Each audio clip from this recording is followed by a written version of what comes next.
pensa un po' che bellezza. Certo che noi viviamo proprio in un bel paese.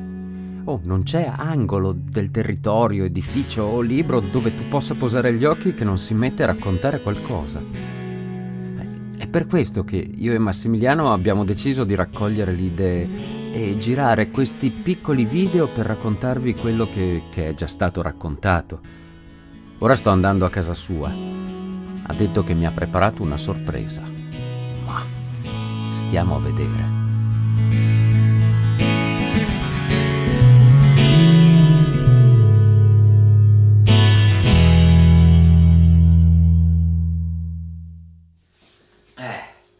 È dura la vita. È dura qua, Inizi a star meglio o no?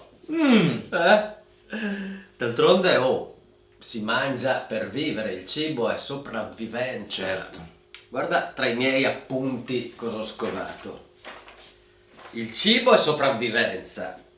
L'alimentazione è quel fondamentale processo attraverso il quale a livello biologico otteniamo le energie e le sostanze che permettono al nostro corpo di funzionare, ma è anche molto di più.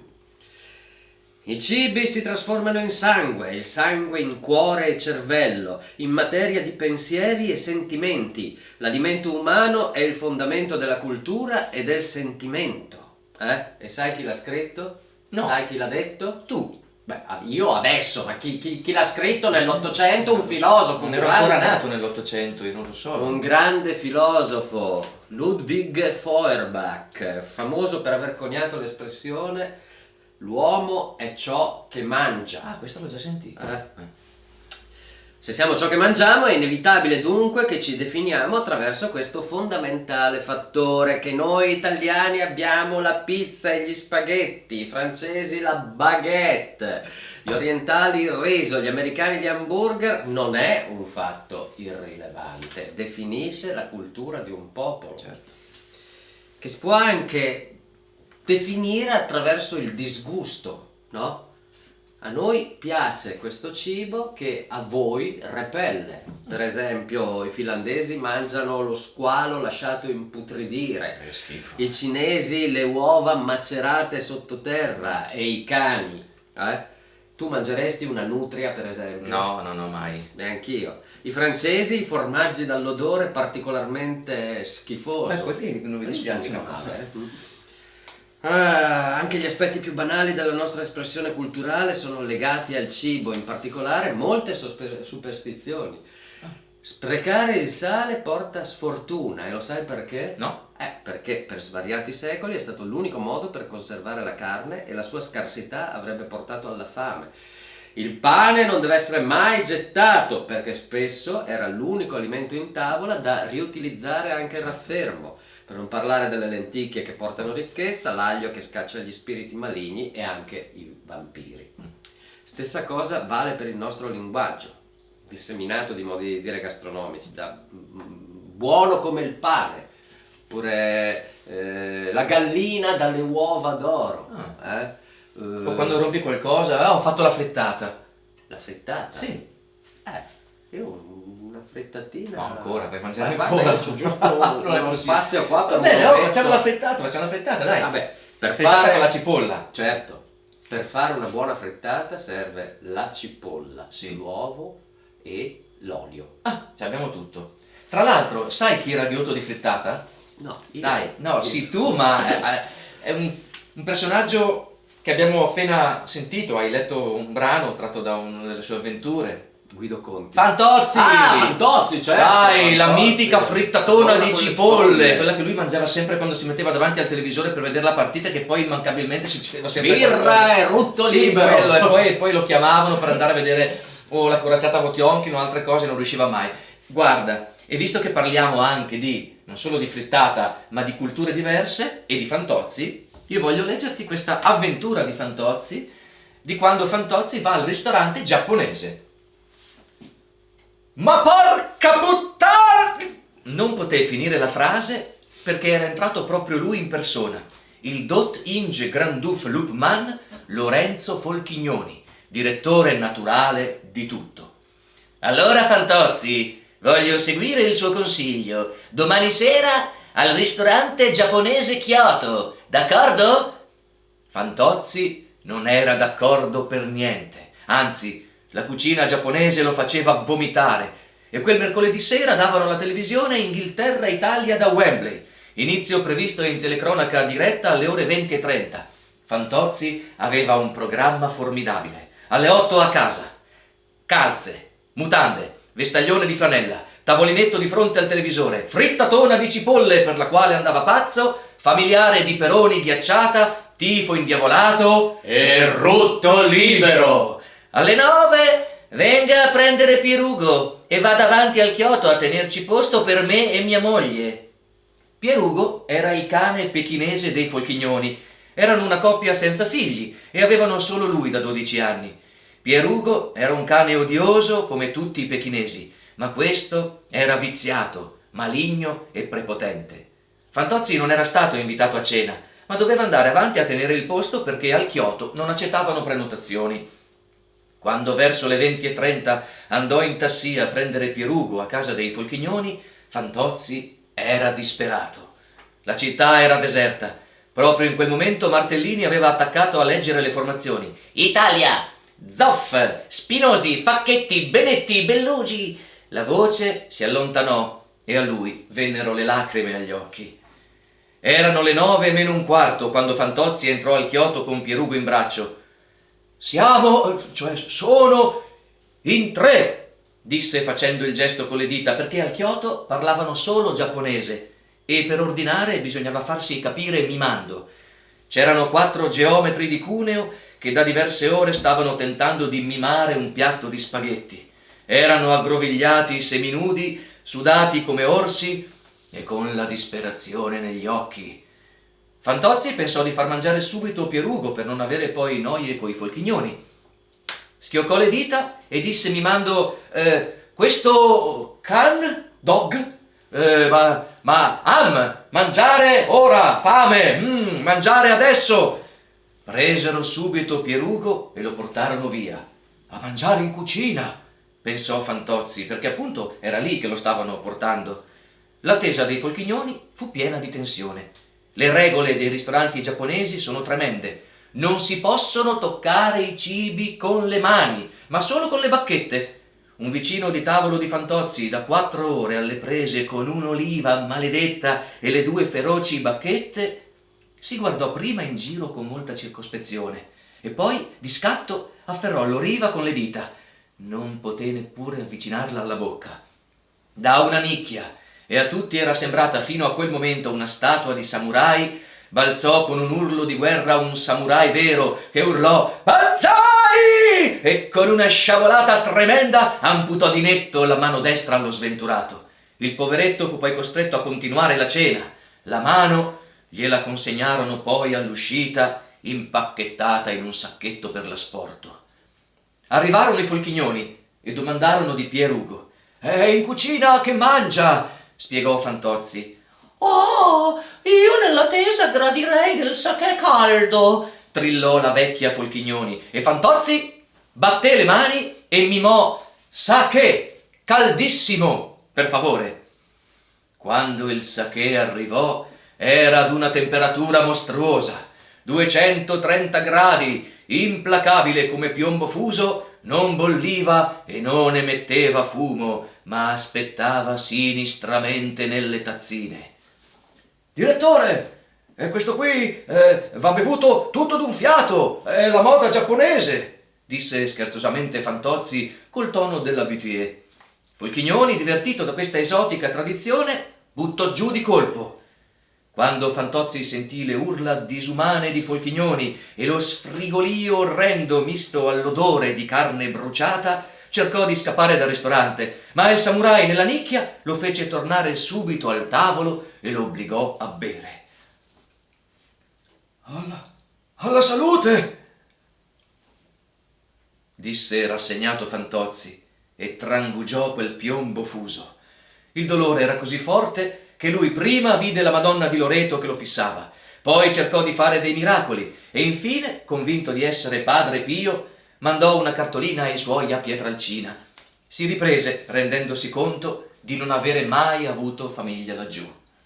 Arrivarono poi dei piatti di bronzo, Le geishe che servivano dicevano sorridendo Hagatai King King, che in giapponese vuol dire stia molto attento, perché i piatti sono di ferro, non di bronzo, e sono rossi perché il ferro è molto molto molto caldo. Quando, su indicazione di Fantozzi, Folchignoni prese in mano il suo piatto, si sentì un tragico sfrigolio come quando si butta una bistecca su una piastra rovente. Folchignoni squarciò il silenzio del ristorante con un urlo mostruoso e una bestemmia fra le più colorite e più lunghe che Fantozzi avesse mai sentito in vita sua. 36 minuti, un record. A tutti gli altri tavoli solo riso. Al tavolo di Fantozzi invece riso in bianco e una gran cupola di metallo per arrosti. Venne il capo chef in persona, si inchinò e aprì di colpo il coperchio. Adagiato su un letto di verdure c'era Pierugo fritto in agrodolce, alla moda di Kyoto. Era un ristorante specializzato in cani e i clienti più raffinati si portavano il cane preferito da casa. Fantozzi aveva mimato male la cosa.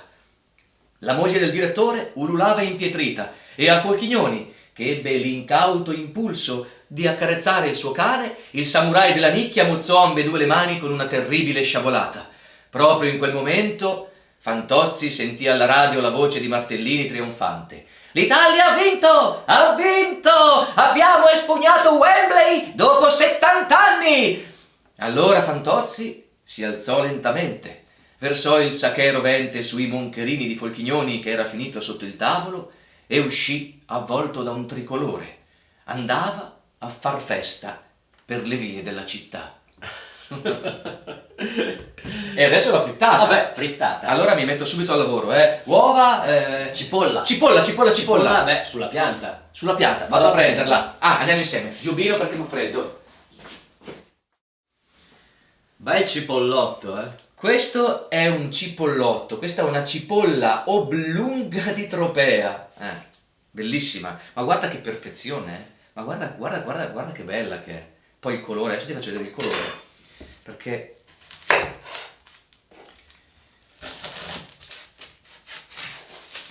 guarda che roba, guarda. Mamma, guarda che roba. Guarda, è rossa. È rossa. Poi queste qua sono quelle dolci che non fanno neanche lacrimare gli occhi. Ah, no? No, sono buonissime. Vedrai che frittatina che ti faccio. Cipolla. Ode alla cipolla. Ode alla cipolla. Allora io affetto la cipolla, spero di non piangere. Pablo Neruda. E io leggo. E tu leggi. Cipolla, anfora luminosa, petalo e petalo si formò la tua bellezza. Squame di cristallo ti accrebbero e nel segreto della terra oscura si arrotondò il tuo ventre di rugiada. Sotto la terra fu il miracolo e quando apparve il tuo rozzo stelo verde e nacquero le tue foglie come spade nell'orto, la terra accumulò il suo potere mostrando la tua nuda trasparenza e come in Afrodite il mar remoto duplicò la magnolia innalzando i suoi seni, così ti fece, cipolla, chiara come un pianeta e destinata a brillare, costellazione costante, rotonda rosa d'acqua sopra la tavola della povera gente. Generosa, disfi il tuo globo di freschezza nella consumazione fervente della pentola e la parete di cristallo al calore acceso dell'oliosi trasforma in arricciata penna d'oro. Anche ricorderò come feconda la tua influenza l'amor dell'insalata e sembra che il cielo contribuisca dandoti fine forma di grandine a celebrare la tua chiarità sminuzzata sugli emisferi di un pomodoro. Ma alla portata delle mani del popolo, innaffiata di olio, spolverata con un po' di sale, uccidi la fame dell'operaio nella dura strada. Stella dei poveri, fata madrina, avvolta in delicata carta, esci dal suolo, eterna, intatta, pura, come seme d'astro, e nel tagliarti il coltello in cucina sale l'unica lacrima senza pena. Ci hai fatto piangere senza affliggerci. Io ho cantato quanto esiste, cipolla, ma per me tu sei più bella di un uccello dalle penne sbaglianti. Sei per i miei occhi globo celeste, coppa di platino, danza immobile di anemone niveo e vive la fragranza della terra nella tua natura cristallina.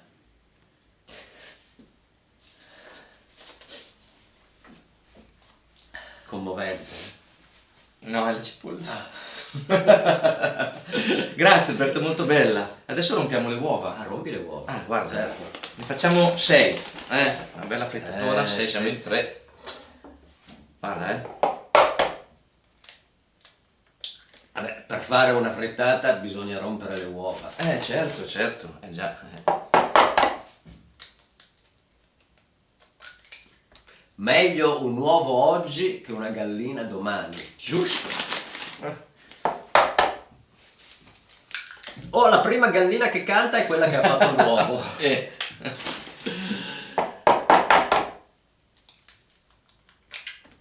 Cercare il pelo nell'uovo.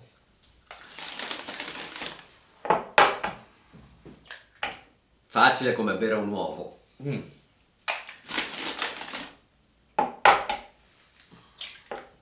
Trovare la gallina dalle uova d'oro. Ma le sai tutte? Ah, Ne hai altre poi? Oh no, ne abbiamo 6 di uova. Basta. Allora le sbattiamo un pochino, non troppo, Non bisogna montarle troppo le uova, bisogna proprio appena romperle. Pepe? Pepe? Dove lo trovo? Non lo so, cerca, lo so, guarda lì, sono le spezie. Sai, ci vorrebbe anche un po' di acqua, ci metto il latte, ci metto anche un po' di latte, ma l'ho finito, non ce l'ho. Vai di pepe, pepe abbondiamo, che a me piace molto col pepe.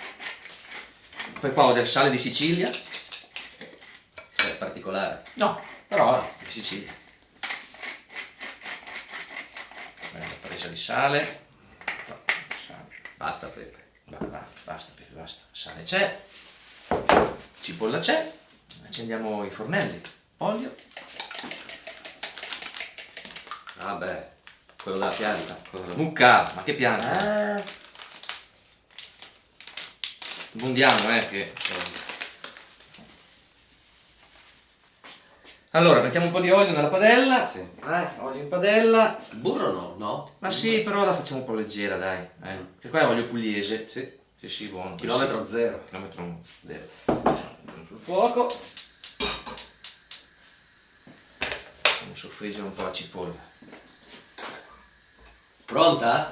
Pronta? Bisogna solo girarla adesso. Oh, aspetta che ho una poesia sul giramento di frittata. Eccolo qua. Girare una frittata è una cosa seria, va calcolato tutto. La cottura dell'uovo, la grandezza del piatto messo sopra la padella, gli schizzi dell'olio se la fiamma è alta. Il capovolgimento è repentino, colpo di polso rapido e indolore, un intramuscolare tra acciaio e porcellana. L'ultimo gesto è la dolcezza grassa del travaso lento per pareggiare i lati come due baci a una diversa guancia. Ho vinto il primo premio l'altro ieri nel volteggio di frittata acrobatica e dire poi che non ci vuole molto. Dialetti, ingredienti e un po' di pratica.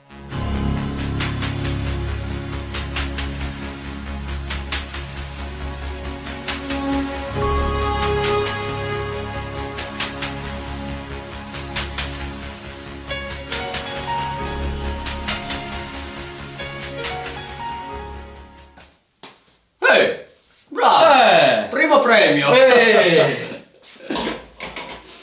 la mangiamo adesso. Vabbè, chiaro. Vediamo com'è venuta, Metà per uno? Beh, sì, direi di sì. Tanto cominciamo con un quarto. Oppa. Beh, alta, bella alta, Vediamo se È baveuse. baveuse.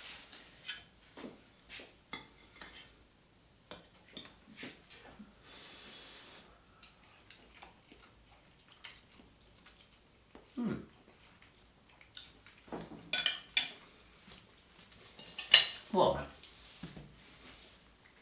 Ci voleva un pochino di peperoncino. Ah, vero, non ci avevo pensato.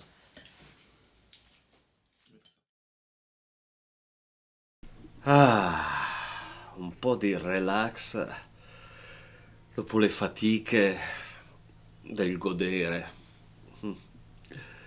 Su quello là è andato a preparare il caffè. Io mi metto qua, mi prendo un po' di fresco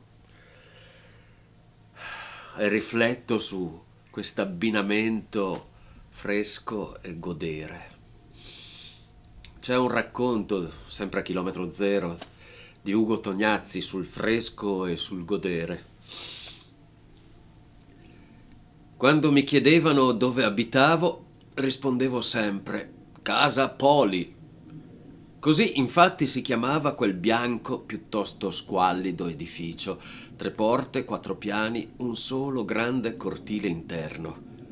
Però quasi tutti la chiamavano Casa dei Ferrovieri, appunto perché era totalmente o quasi abitata da fuochisti, macchinisti, frenatori, controllori delle ferrovie dello Stato. E la cosa mi seccava un po', perché mio padre invece faceva l'assicuratore. A Casa Poli era arrivata da poco una gran bella donna, moglie di un sottufficiale prigioniero. Così almeno m'aveva detto Giupe, figlio di un conduttore di littorine, quando ero venuto a casa per la mia prima licenza. Ero allora marinario furiere e dattilografo al comando superiore di La Spezia. Non l'avevo potuta vedere questa gran bella donna, ma sapevo che abitava al 16, io 4 numeri più su. In agosto cadde la mia seconda licenza, 3 giorni compreso il viaggio. Faceva caldo e stavo di nuovo sul terrazzino, ancora vestito da marinaio, ma in bianco perché mi vedesse qualcuno. Intanto davo un'occhiata giù sulla strada di terra battuta bianca sfondata dal sole di mezzogiorno e al torrione deserto a quell'ora che non gettava un filo d'ombra. Il caldo di Cremona, d'estate, si adagia sulla valle padana come d'inverno vi si addormenta e non va via più. Quel giorno c'era un classico caldo padano che di fresco aveva soltanto il buio.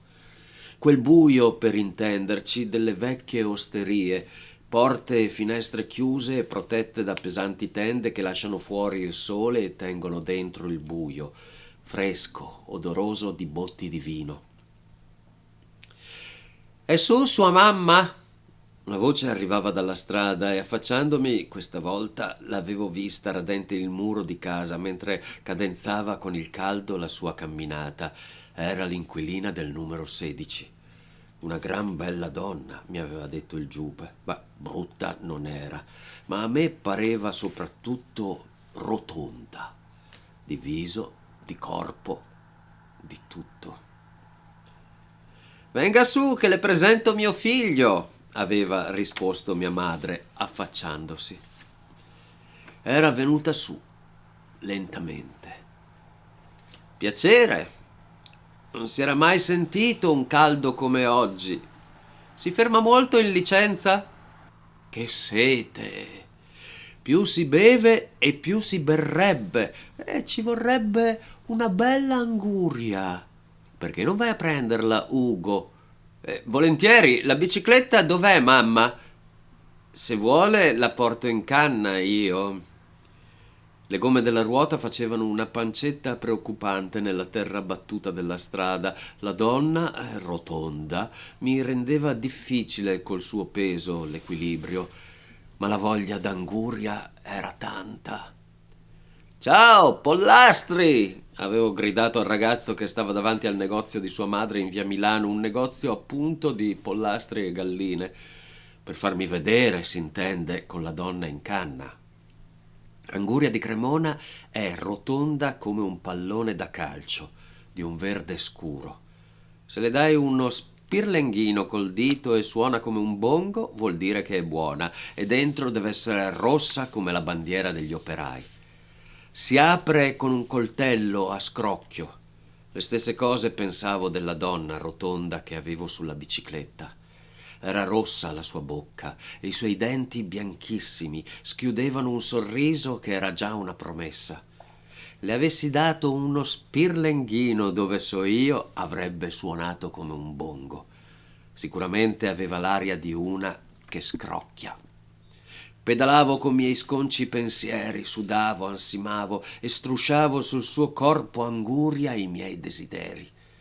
Mai una parola fino al gabbiotto di frasche in aperta campagna, e neanche al ritorno, se non il mugolio della mia fatica sul suo collo luccicante di sudore e odorante di saponetta. L'anguria sul manubrio per la mamma, l'anguria sulla canna per me. Una cosa rotonda per uno, ma due seti diverse. L'ultima curva fra il torrione e la casa di fronte ed entrammo di corsa nella porta numero 20 di Casa Poli. La bicicletta quasi sdraiata per terra, con una ruota che avrà girato a vuoto per un'ora. Il tempo di deporre l'anguria, quella vegetale, sul tavolo di cucina. «Come avete fatto presto», aveva detto la mamma. E poi la fortuna di non trovare un fiammifero in casa per accendere l'unica sigaretta rimasta. «Li ho io i fiammiferi in casa mia», aveva detto la donna. E allora giù di corsa con lei fino al numero 16 di Casa Poli per farmi una scorpacciata d'anguria che non facevo da troppo tempo. Era buio da un pezzo quando, strusciando come un gatto lungo il muro fra il 16 e il 20, pensavo che la licenza era cominciata proprio bene. Il torrione col fico disegnava nel buio una macchia ancora più nera. A due salivo i gradini della scala, le scarpe in mano per non farmi sentire in quel silenzio di guerra. La porta era accostata. Mia madre, al buio, in cucina, piangeva. L'anguria era intatta davanti a lei.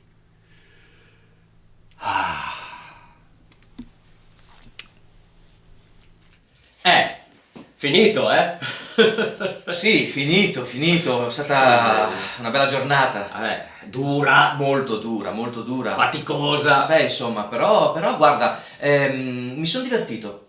Innanzitutto abbiamo mangiato dell'ottimo cibo e quindi Grazie a te. abbiamo nutrito il corpo e poi abbiamo nutrito anche lo spirito grazie alla cultura. È sì. importante. Cibo e cultura, bello. Prossima volta da me, però. In città. In città, Sì. Va bene. Guarda, Cucini tu. c'ho già in mente delle ricettine. Dai. Sì. Te ne do un anticipo. Allora, ci vuole mezzo chilo di riso, un buon brodo di verdura, un etto e mezzo di burro, una cipolla, un gambo di sedano, una carota, un ciuffo di prezzemolo, 2 pomodori ben rossi, del vino bianco, 2 zucchine, una melanzana non troppo grande, un ciuffetto di basilico e formaggio parmigiano. Questi i protagonisti del risotto di fine stagione per 6 persone. E ora vediamo come e perché entrano in scena.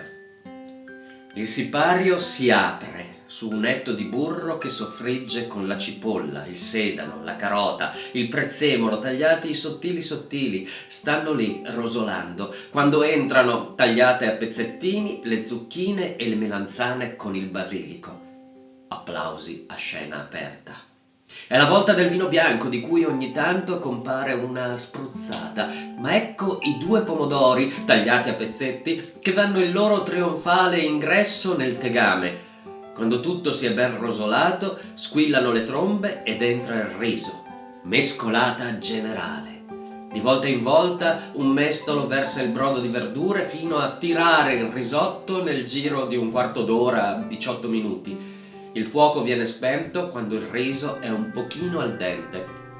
Sul riso che riposa nella pignatta si posa dolcemente l'altro mezzo etto di burro crudo, mentre dall'alto, come una silenziosa nevicata, scende il parmigiano. In questo clima cecoviano gastronomico cala la tela.